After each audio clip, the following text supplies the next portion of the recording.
Miguel Base y Gustavo López, gracias por haber venido, dirigente de la Unión Cívica Radical y también del Partido Justicialista. Ya voy a llevar, no me olvido. No soy del Partido Justicialista. Bueno, digamos, del espacio, digamos. De Forja. Sí, exactamente, bueno, pues, exactamente, es verdad, claro. La aclaración. Ahora, ¿qué piensa Base de respecto de Alberto Fernández? Este Alberto Fernández más, no digo zen, más tranquilo, con este tipo de alguna manera, interpretación de su propio tuit, dando algún tipo de explicación, diciendo que no es el presidente de la venganza, no va a ser el presidente de la venganza. El tema de, bueno, obviamente Macri con Moyano, después vamos a hablar también. Bueno, primero digo que obviamente Alberto Fernández está en campaña. Tiene que tener un discurso de estas características. Pero de todas maneras, ojalá sea cierto. Ojalá realmente esté en condiciones de imponer criterios distintos dentro del kirchnerismo. ¿No lo cree? Incluso, y la verdad es que desconfío porque hay caracterizados dirigentes, por ejemplo, las declaraciones de este cómico de Brieva y estas cuestiones son... Pero en todo caso las declaraciones de Zaffaroni no son cuestiones menores. La verdad es que ahí a mí personalmente me preocupa que el máximo referente de lo que es la justicia dentro del kirchnerismo, que evidentemente debe ser un hombre escuchado por el propio Alberto Fernández, tenga este tipo de afirmaciones. Por eso digo, no sé si realmente está convencido de todo lo que dice, porque incluso hace pocos días el propio Alberto Fernández hizo declaraciones muy parecidas en lo que se refiere al tema de la justicia. Por eso digo, y creo que no es un tema menor, creo que en la Argentina nosotros tenemos que garantizar un funcionamiento correcto de las instituciones y de la República, y que tenemos que garantizar que el Poder Judicial sea absolutamente independiente del Poder Político.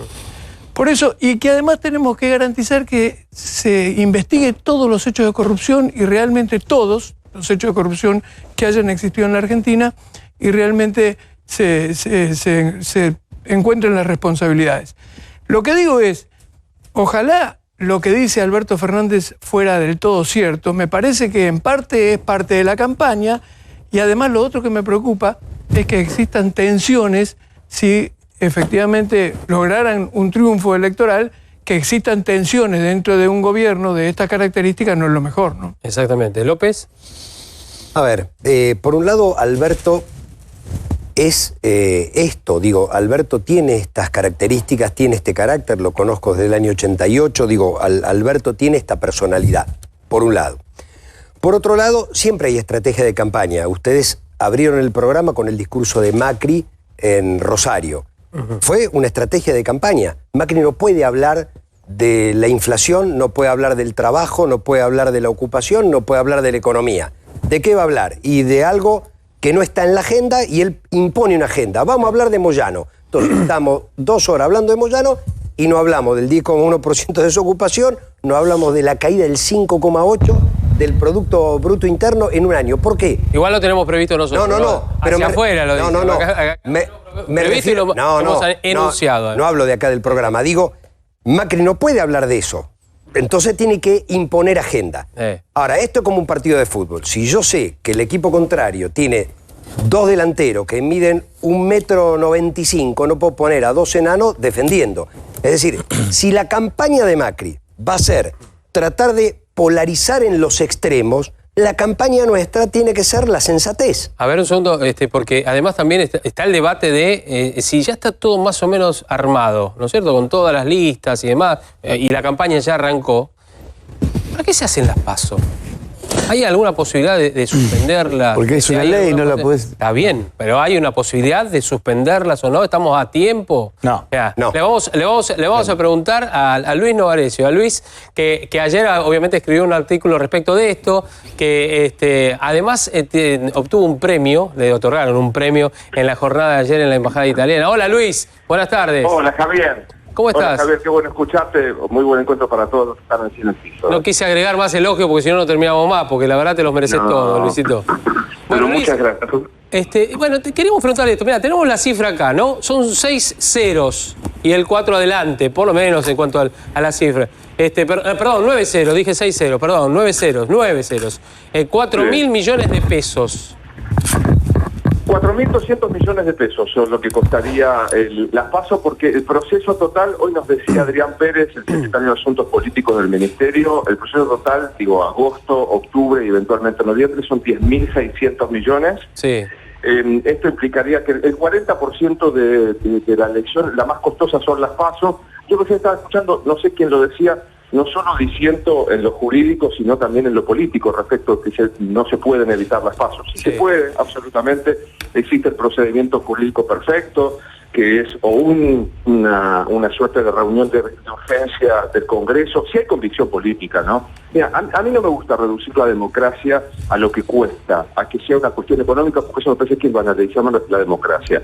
Pero en un país en donde tenemos el 10, y tanto % de desocupación, el 50% de los pibes que están bajo la línea de la pobreza, menores de 17 años, gastar 4.200 pesos, 4.200 pesos, ojalá, 4.200 millones, a los efectos simplemente de cumplir con la formalidad de la ley, porque los propios partidos decidieron no abrir su democracia interna, me parece una frivolidad inadmisible, Javier. Adrián Pérez, en las últimas horas dijo que, bueno, que hay una posibilidad, pero tendría que el Congreso definirlo, es decir, seguimos estando en manos de los mismos políticos en los cuales ya acordaron prácticamente todas las listas, ¿no? Sí, mira, esta es una nota que hizo esta mañana con nosotros en Radio La Red. Sí, en La Red, Adrián Pérez, que dijo eso. Yo también creo que hay otra solución, y pongo como ejemplo en la nota que ayer escribía, cuando el 2003, situación social y política totalmente distinta, Rodríguez A, Menem y Kirchner querían presentarse para ser presidentes y dentro del peronismo, y no había tiempo de hacer una elección interna, no había lemas, había simplemente una elección interna, la jueza Servini de Cubría los autorizó a que los tres se presentasen, por la necesidad del momento, bajo el amparo del Partido Justicialista. Y se pudo decidió, hubo obviamente un acuerdo de todos los partidos, de todos los integrantes del partido, y la jueza no lo cuestionó. O sea, si se quiere, se puede hacer. Mi pregunta, Javier, es, no hay interna para presidente, no hay interna para gobernador, no hay interna para jefe de gobierno de la ciudad de Buenos Aires, no hay interna para muchísimas listas de diputados y candidatos a senadores. ¿Me explicás? Si es simplemente como hoy alguien me explicaba, es como una gran encuesta. Es la primera vuelta. La verdad es que qué caro que no sale la encuesta. No solamente esto, sino que la discusión... Es interesante discutir si conviene en estas circunstancias, por única vez, ahorrar la PASO. Exacto. Bueno, esta discusión la venimos teniendo desde hace mínimo 3 comicios, ¿no es cierto? Desde hace 3 comicios que venimos discutiendo esta cuestión, y además la gente muchas veces, es un acto soberano, por supuesto, muchos dicen, ¿por qué tantas veces tenemos que ir a votar? Si en definitiva estamos más o menos haciendo lo mismo. Digo porque esto tampoco lo entiende la gente. Carlitos, ¿querés preguntarle a Luis? Sí, Luis, buen día. Carlos González Prieto. Hola, ¿qué tal, Carlos? Es súper lógico lo que decís, es sentido común total, pero ¿cómo haces en los lugares donde ya están planteadas las PASO para dirimir las candidaturas? Por ejemplo, por citar un ejemplo, Formosa, que van diputados nacionales a una PASO, o muchas intendencias a lo largo y a lo ancho de la Argentina. ¿Se podría suprimir a nivel nacional para presidente, que no tiene sentido, y dejar las PASO donde ya están planteadas? ¿Eso sería viable, crees vos? La respuesta es sí. Mira, yo tenía que lo cito en la nota ayer de Infobae, yo tenía una vieja profesora de Derecho que ella decía que cuando uno se enfrenta a conflicto, primero tiene que resolverlo con el sentido común. Después el taparrabo jurídico, la cobertura jurídica aparece siempre. Claro que se podría obviamente evitar en aquellos lugares en donde no existe competencia o simplemente dirimirlo dentro de una interna partidaria. Yo no sé cuántas, a mí me gustaría que sea tiempo entre ayer y hoy con la producción del programa para saber en cuántos lugares efectivamente hay interna. Vos me mencionás Formosa, efectivamente lo hay, creo que en el Chaco también hay una interna. Ahora, en la mayoría de los lugares funcionó el pedazo de los políticos, que ahora dicen no podemos hacerlo. Porque yo estoy a favor de las PASO. Las PASO son un instrumento bueno para romper con los acuerdos de comité de unidades básicas. Pero los propios políticos lo están rompiendo. Entonces digo, no solo ellos han hecho algo que no abrir la democracia partidaria interna, sino que encima se pretende un gasto absolutamente frívolo en este momento para una elección que no elige nada, porque es simplemente la convalidación de lo que ellos han elegido. Bien. Luis, Y muchos políticos además quieren evitar las PASO, por eso hacen los acuerdos previos para no llegar debilitado después a la general. Te mandamos un abrazo grande y nuevamente felicitaciones, no solamente por el premio de ayer, sino también tu programa en la red, a la mañana tempranito, que lo escuchamos por supuesto, y también Luis Novarecio Entrevista, ¿eh? Así es, estamos muy contentos de hacer la entrevista todos los días a la medianoche, así que los espero. Bueno, un abrazo gigante. Gracias, Javier, un abrazo a todos. Hasta luego, Luis Novarecio, ¿eh? Bueno, hablando justamente de esto, a propósito que había escrito de esta cuestión. Sí, Claudio. Digamos, más allá de que uno pueda estar a favor o en contra de las PASO, ¿no? Pero suspenderlas en... Es que no es en contra, a ver, es lo que aclaró Luis recién, no es que estamos en contra, está bueno, ahora le vamos a preguntar, obviamente, a los dirigentes políticos también, está bueno, pero si los políticos lo evitan, ¿no es cierto? Acordando las listas de antemano. ¿No tiene sentido? La pregunta que hago es la siguiente: suspenderlas ahora, a semanas nada más, ¿no terminás justamente favoreciendo a algún partido por sobre otro, a un espacio por sobre otro? Se me ocurre que, así, analizando, hoy por hoy, si vos suspendés las PASO, terminás favoreciendo al gobierno. ¿Pero por qué? Porque todas las encuestas dan como ganador al otro espacio, al espacio de los Fernández. A ver, le preguntamos, Base, López, ¿qué opinan? No, bueno, yo creo que, yo no sé si estoy tan de acuerdo con el tema de las PASO de fondo, digamos, en el sentido de que a mí me parece realmente que los partidos políticos deberían recuperar su facultad para elegir sus propios candidatos en elecciones internas.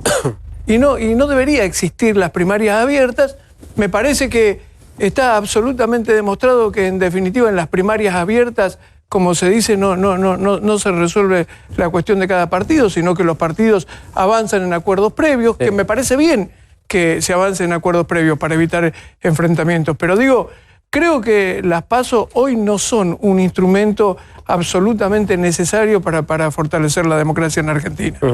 Dicho esto, digo, me parece muy riesgoso intentar un cambio a pocos meses de la realización de la elección, porque naturalmente cualquier reforma electoral debe hacerse con anticipación suficiente y cualquier partido político puede instalar la duda de que efectivamente se está impulsando una reforma de esta naturaleza, justamente por lo que acaba de decir Claudio, a lo mejor para favorecer al gobierno o a otro partido. Por eso digo, es riesgoso desde ese punto de vista, pero creo que no se justifica que sigamos adelante con este sistema de prácticamente 3 elecciones que genera un gasto importante. López. Yo coincido con Miguel. Digo, no es un debate para ahora. Primero lo tiene que hacer el Congreso por ley, porque es una de las cosas vedadas por la Constitución. No, esto es claro, ¿eh? Digo, lo tiene que hacer el Congreso porque un decreto no alcanza. La propia Constitución, en el límite de los decretos de necesidad de urgencia, el presidente pone 4 temas. Sí. Uno es el sistema electoral y de los partidos políticos. Es decir, no lo puede hacer el presidente por decreto. Tiene que ser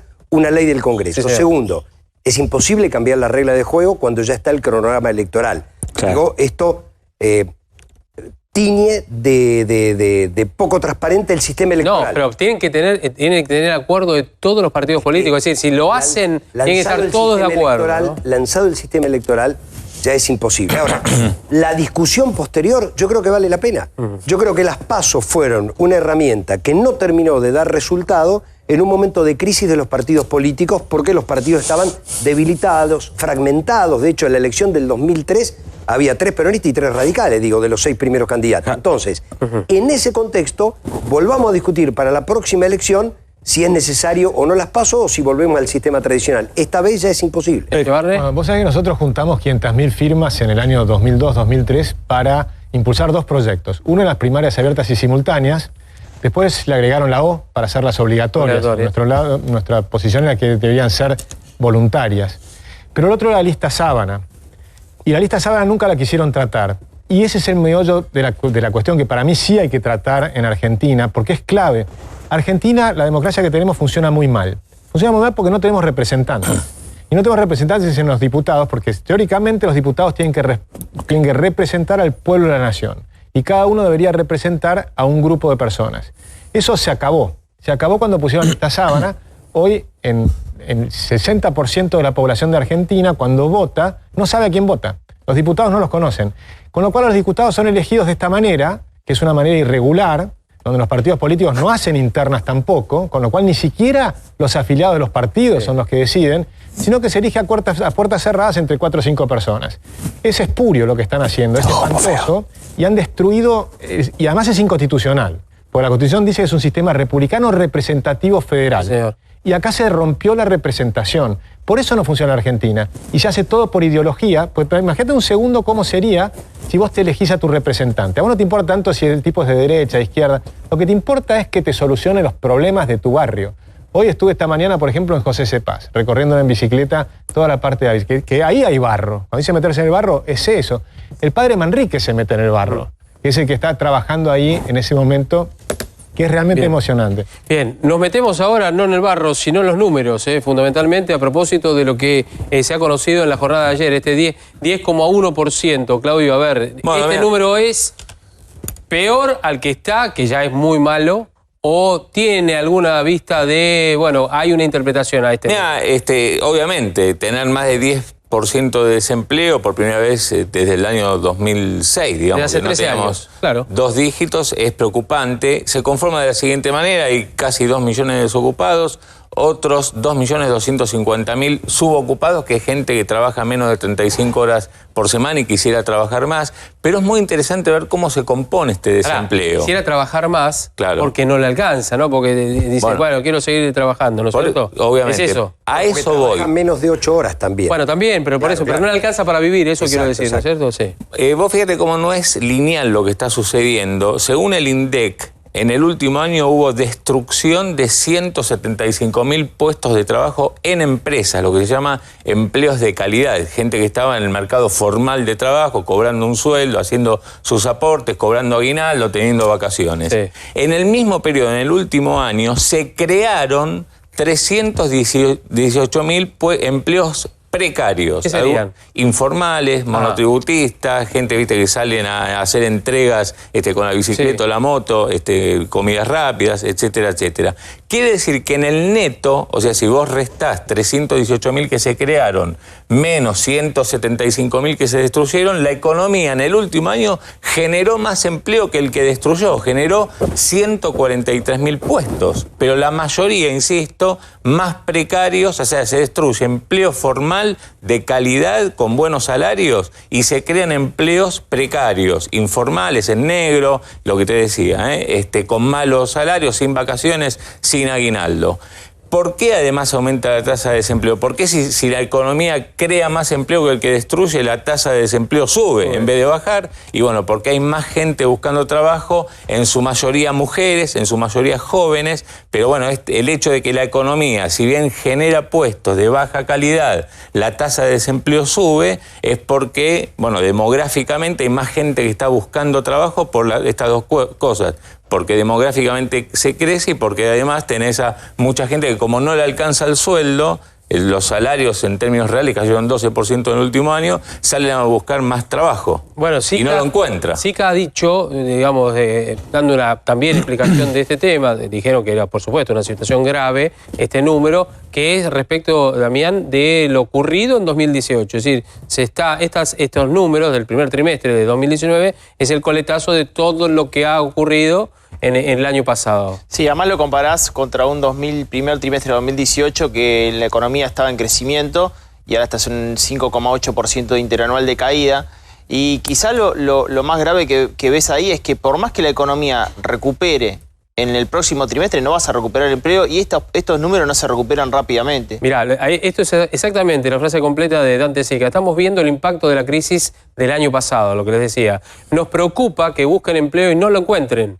Ya comenzamos a ver recuperación en varios sectores. Los sectores que recuperan son 3, no son varios. O sea, es el agro, minería, pesca son los que están recuperando.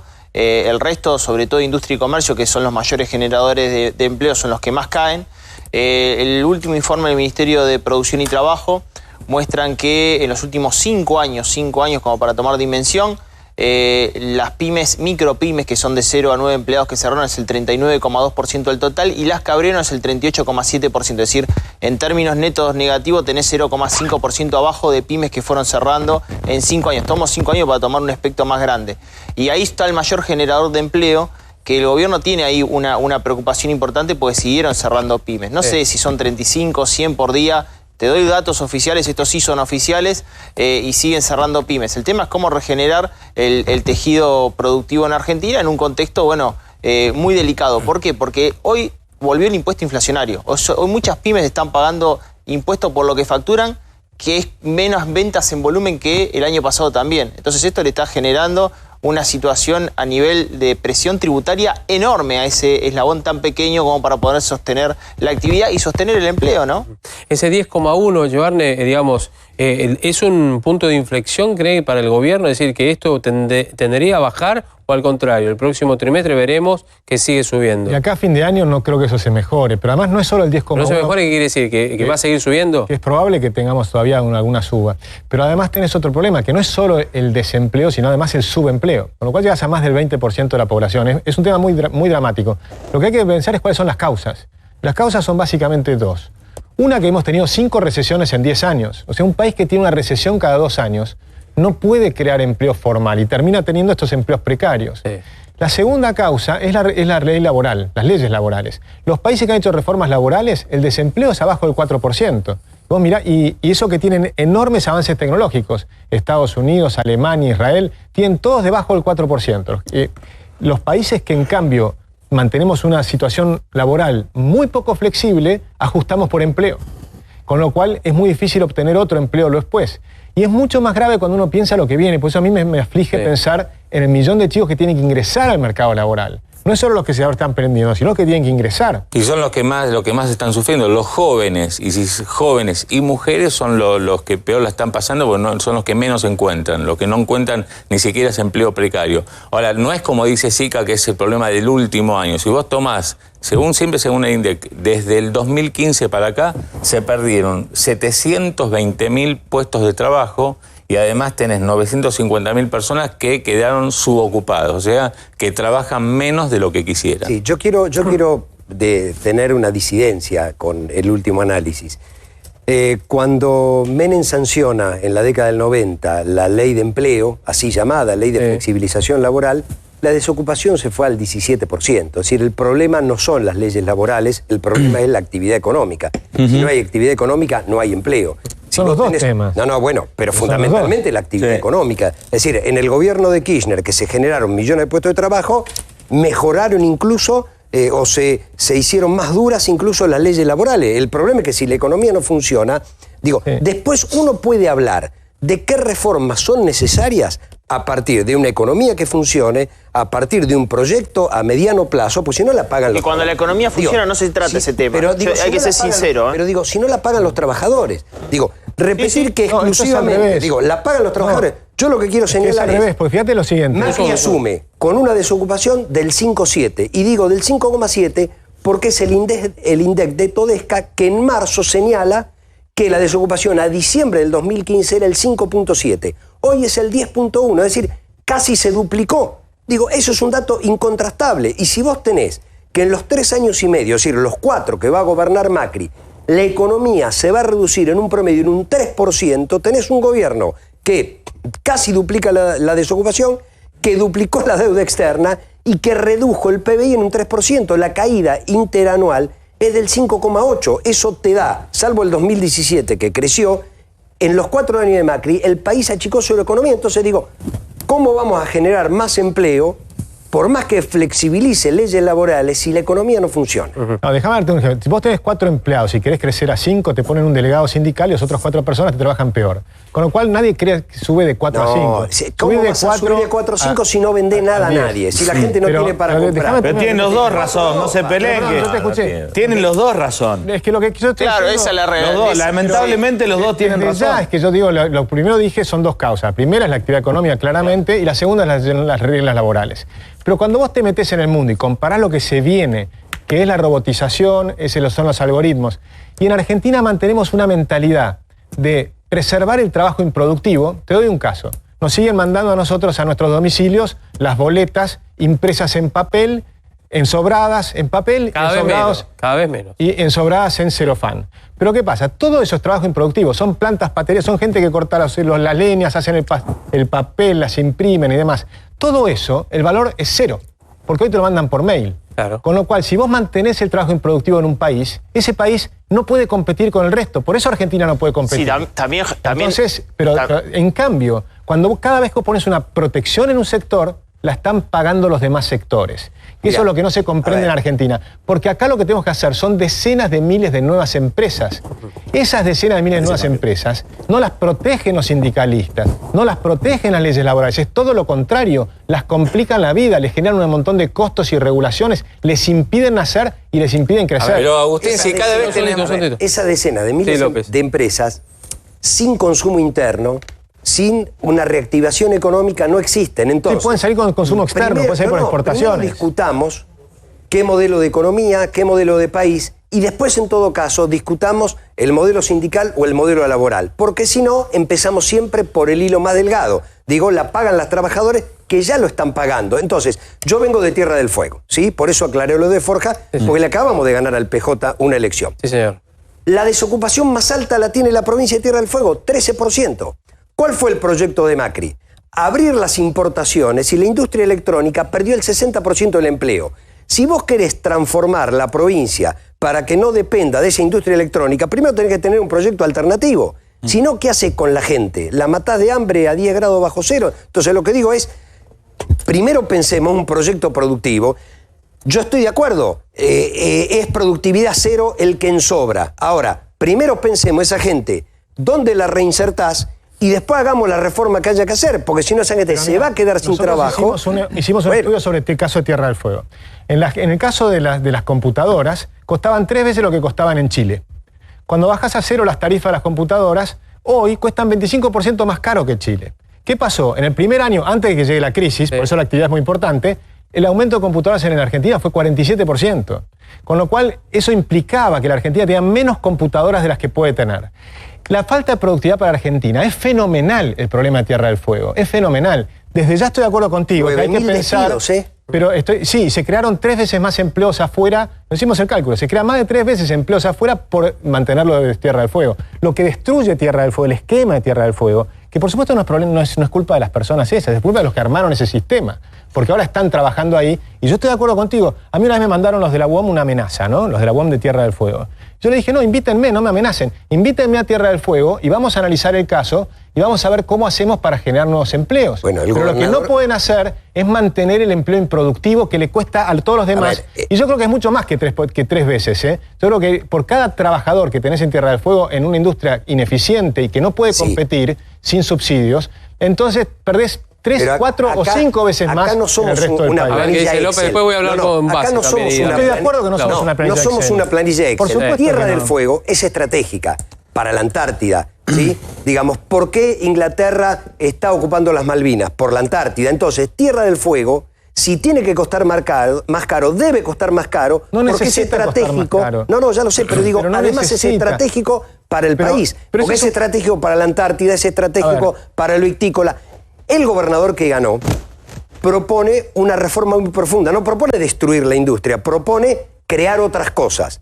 Ahora, lo que no se puede es, en el mientras tanto, dejar al 13% de la población sin empleo. En el mientras tanto no podés. Hace 2 años que la UOM no tiene aumento salarial. Entonces, lo que hay que pensar, si cuando uno quiere encarar una reforma, es con la gente adentro. Digo, estas son las diferencias con otros sectores de la política. A ver, Base.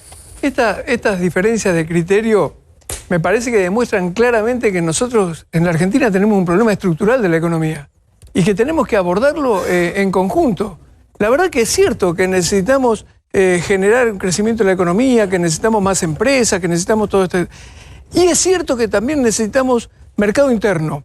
Pero no solamente con el mercado interno vamos a resolver el problema de la economía. También necesitamos generar más divisas exportando. Obvio. Y para poder exportar necesitamos más inversiones. Y para poder invertir más necesitamos leyes que no perjudiquen a la producción. La verdad que es todo un problema que de una vez por todas en la Argentina tenemos que sentarnos a discutirlo y a resolverlo claramente. Ahora yo digo por ejemplo, con esto termino. Sí. Por ejemplo, se dice... Cuando nosotros decimos hay que terminar con el déficit fiscal, se lo asocia rápidamente al ajuste. La verdad, no tiene por qué ser un ajuste salvaje, pero lo que es absolutamente imprescindible es terminar con el déficit fiscal que genera mayor carga tributaria y que genera inflación y que genera empobrecimiento del conjunto. Por eso digo, es necesario sentarnos a discutir todas estas cosas con racionalidad y con seriedad. Un solo dato. En determinado momento el gobierno quiso terminar con las notificaciones con papel. Y la verdad es que desde el Grupo Moyano se hizo un planteo porque eso generaba niveles de desocupación. Es absolutamente inadmisible. En todo caso, lo que hay que hacer es ponerse a conversar, a ver qué salida laboral le damos a esa gente, pero no podemos seguir con este tipo de gastos que son absolutamente improductivos.